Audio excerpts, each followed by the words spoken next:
Sir, കുറച്ച് നാളുകളായിട്ട് കേട്ടുകൊണ്ടിരിക്കുന്ന ഒരു പ്രശ്നം ഇന്ത്യ അമേരിക്ക വ്യാപാര കരാറിനെ സംബന്ധിച്ച് ഒരു പ്രതിസന്ധിയിലൂടെ കടന്നുപോയിക്കൊണ്ടിരിക്കുന്ന സമയങ്ങളായിരുന്നു. ഇപ്പോൾ ഡൊണാൾഡ് ട്രംപ് തന്നെ പറയുന്നു, ഈ പ്രതിസന്ധിയെല്ലാം മാറി 50% എന്ന് പറയുന്ന ആ ഒരു കണക്കിൽ നിന്നും അത് 18%ത്തിലേക്ക് വെട്ടിക്കുറച്ചുകൊണ്ട് എല്ലാ പ്രശ്നങ്ങളും ഇന്ത്യയും അമേരിക്കയും തമ്മിലുള്ള ആ പ്രതിസന്ധികളെല്ലാം മാറി എന്ന് പറയുന്നു. വ്യാപാര കരാറ് എല്ലാം ക്ലിയർ ചെയ്തു എന്ന് പറയുന്നു.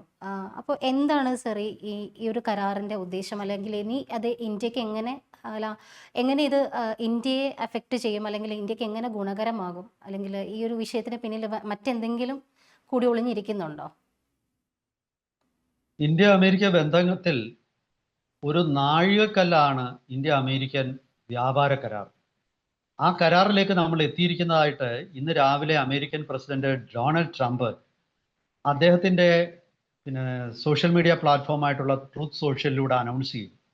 പ്രധാനമന്ത്രി നരേന്ദ്രമോദിയും പിന്നീട് ഇങ്ങനെ ഒരു ചരിത്രപരമായ മുന്നേറ്റം ഉണ്ടായതായിട്ട് കാണിച്ചുകൊണ്ട് അദ്ദേഹത്തിന്റെ ട്വിറ്ററിൽ കൂടെ അദ്ദേഹവും റെസ്പോണ്ട് ചെയ്തു.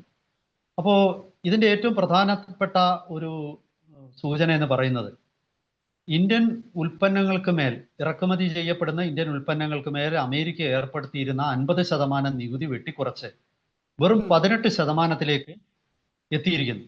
ഇപ്പൊ ചൈനയുടെ മേൽ ചുമത്തിയിരിക്കുന്നത് 20% നികുതിയാണ്, 20-ലധികമാണ്. പാകിസ്ഥാന്, അമേരിക്കയുടെ ഏറ്റവും പ്രിയപ്പെട്ട സുഹൃത്തായ പാകിസ്ഥാന് പോലും 19% നികുതിയുണ്ട്.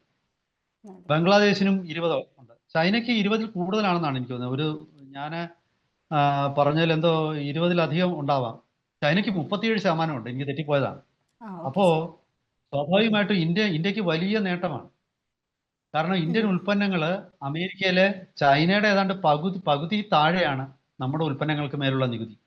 അത് തീർച്ചയായിട്ടും ഇന്ത്യയുടെ കയറ്റുമതിക്കാർക്ക് വലിയൊരു ആശ്വാസവും ഇന്ത്യയുടെ ഇന്ത്യയുടെ സമ്പദ്ഘടനയ്ക്ക് വലിയൊരു കുതിപ്പിനുള്ള ഒരു അവസരവും ഒക്കെയാണ്.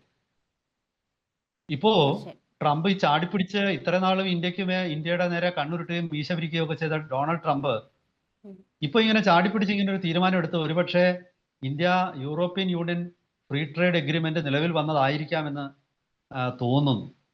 കാരണം അതോടുകൂടി ഇന്ത്യ അമേരിക്കയോടുള്ള താല്പര്യം ഇന്ത്യക്ക് നഷ്ടപ്പെടുമോ എന്നും, അമേരിക്കയ്ക്ക് ഈ 145 കോടി ജനങ്ങളുള്ള ലോകത്തിലെ തന്നെ ഏറ്റവും വലിയ മാർക്കറ്റ് അമേരിക്കൻ കമ്പനികൾക്ക് നഷ്ടപ്പെടുമോ എന്നുള്ള പേടിയാവാനാണ് സാധ്യത.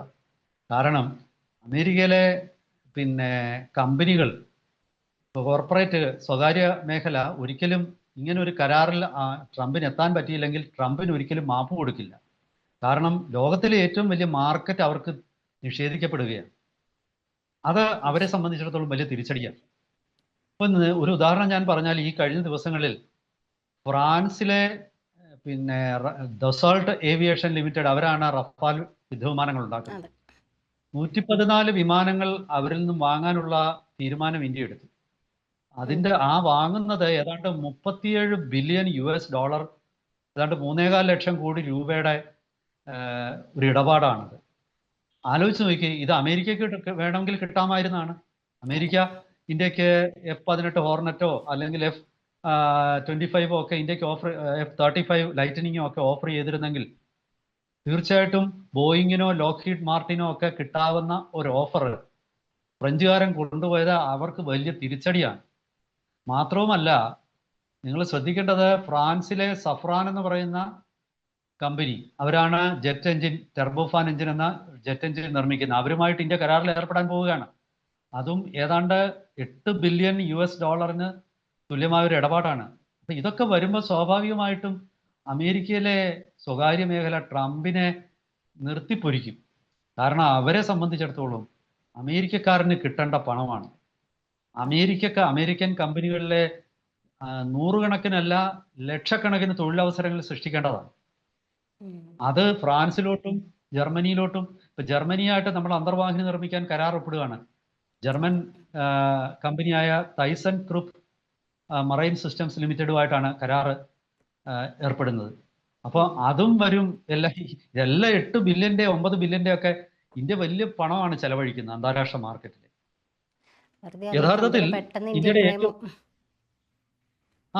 അതുകൊണ്ടാണ് തീർച്ചയായിട്ടും.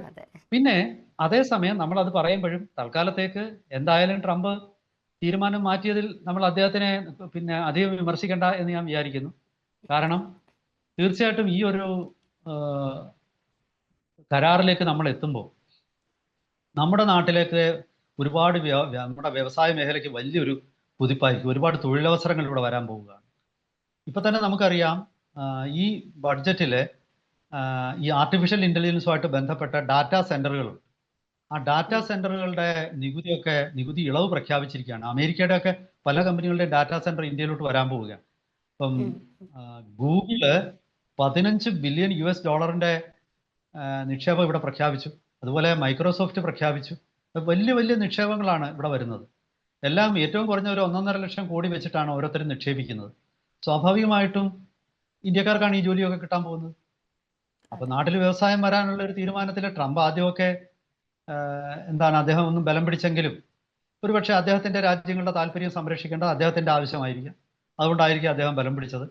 എന്തായാലും ബലം പിടുത്തത്തിനൊടുവിൽ ഈ ഇത്രയധികം ബലം പിടിച്ചത് ഇന്ത്യ മാത്രമാണ്. അപ്പോൾ അക്കാര്യത്തിൽ ഞാൻ നരേന്ദ്രമോദിയെയും അഭിനന്ദിക്കുകയാണ്. കാരണം പെട്ടെന്ന് അമേരിക്കയുടെ നിർദ്ദേശങ്ങൾക്ക് വഴങ്ങാതെ അദ്ദേഹം പല കാര്യങ്ങളിലും പിടിച്ചു നിന്നു. ഇപ്പോൾ ഉദാഹരണത്തിന് പിന്നെ പല കാർഷിക മേഖലയുടെ വിഷയങ്ങളിലും ഒക്കെ തന്നെ. മാത്രവുമല്ല, ഇവിടെ മോഡി ഒരു കാര്യം പറഞ്ഞിരുന്നു, ആദ്യം ട്രംപ് നികുതി വെട്ടിക്കുറയ്ക്കണം എന്നിട്ടേ കരാറിൽ ഒപ്പിടുമെന്ന് ഒരു നിർദ്ദേശം വെച്ചിരുന്നു.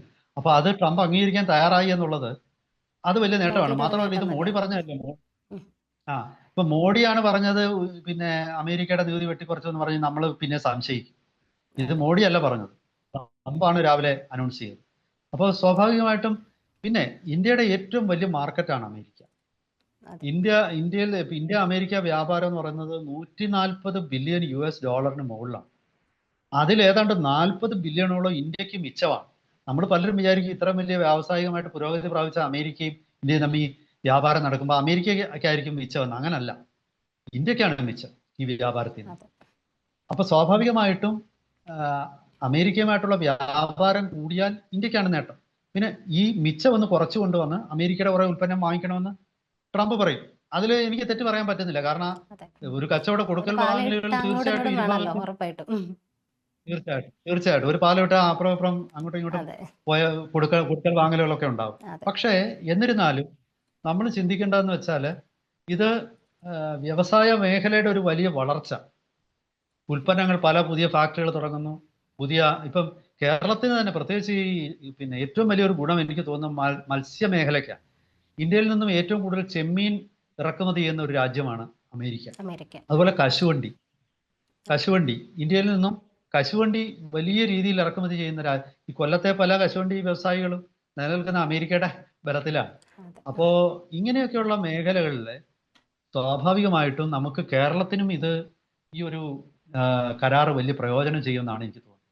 യൂറോപ്യൻ യൂണിയനുമായിട്ടുള്ള കരാറിന്റെ തൊട്ടു പിന്നാലെ അമേരിക്കയുമായിട്ടും ഒരു കരാർ വരുമ്പോൾ തീർച്ചയായിട്ടും ഇനി നമ്മൾ ചെയ്യേണ്ടത്, എനിക്ക് തോന്നുന്നു കേരള സർക്കാരൊക്കെ ചെയ്യേണ്ടത്, ഏതൊക്കെ മേഖലകളിലാണ് ഇതിന്റെ ഗുണം നമുക്ക് ലഭിക്കാൻ പോകുന്നതെന്ന് പഠിക്കുകയും ആ മേഖലകളിൽ സർക്കാരിന്റെ കയ്യിൽ ഇൻവെസ്റ്റ് ചെയ്യാൻ പണമില്ല, ഇൻവെസ്റ്റ് ചെയ്യാൻ വരുന്ന വ്യവസായികളെ ഇവിടേക്ക് ക്ഷണിച്ചുകൊണ്ട് വരികയും അവരെ കൊണ്ട് ഈ മേഖലയിൽ അവർക്ക് ബുദ്ധിമുട്ടുണ്ടാകാതെ അവർക്ക് അനുകൂലമായിട്ടുള്ള ഈ ചുവപ്പ് നാടകളെല്ലാം മാറ്റിക്കൊണ്ട് ഇവിടെ ഒരു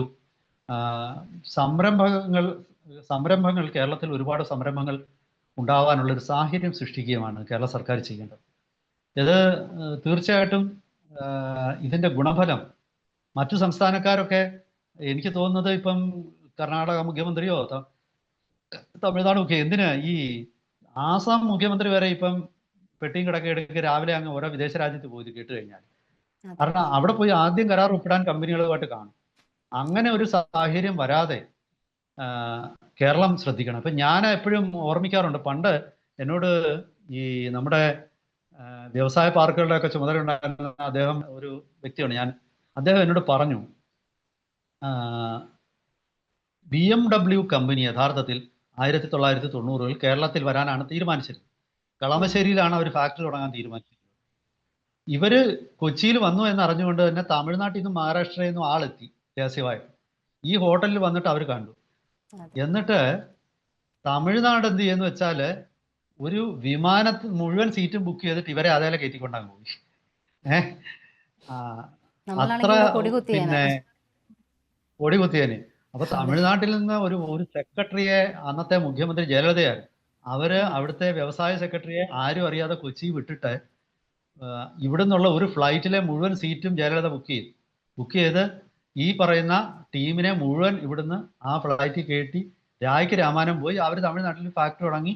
അവരുടെ രണ്ടാമത്തെ ആക്സസറീസ് ഒക്കെ ഉണ്ടാക്കുന്ന ഫാക്ടറി മഹാരാഷ്ട്രയിലും തുടങ്ങി, പൂനെയിലും തുടങ്ങി. അപ്പോൾ കേരളത്തിന് കിട്ടേണ്ടിയിരുന്നത്, നമ്മൾ ഒരിക്കലും ഈ രീതിയിലുള്ള ഒരു പ്രോആക്റ്റീവ് അപ്രോച്ച് നമ്മൾ എടുക്കില്ല. ആ പ്രോആക്റ്റീവ് അപ്രോച്ചാണ്. ഇപ്പം മത്സരമാണ്. ഇപ്പം തമിഴ്നാടും കർണാടകയും ആന്ധ്രയും തെലുങ്കാനയും ഈ 4 സംസ്ഥാനങ്ങൾ തമ്മിൽ വിദേശ വ്യവസായികളെ ആകർഷിക്കാനുള്ള വലിയ മത്സരമാണ് നടക്കുന്നത്.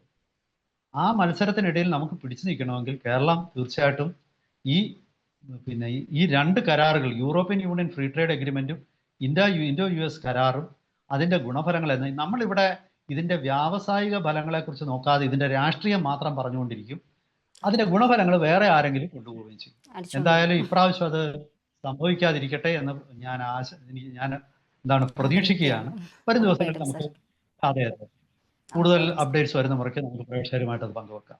ഉറപ്പായിട്ടും. Thank you sir. Thank you.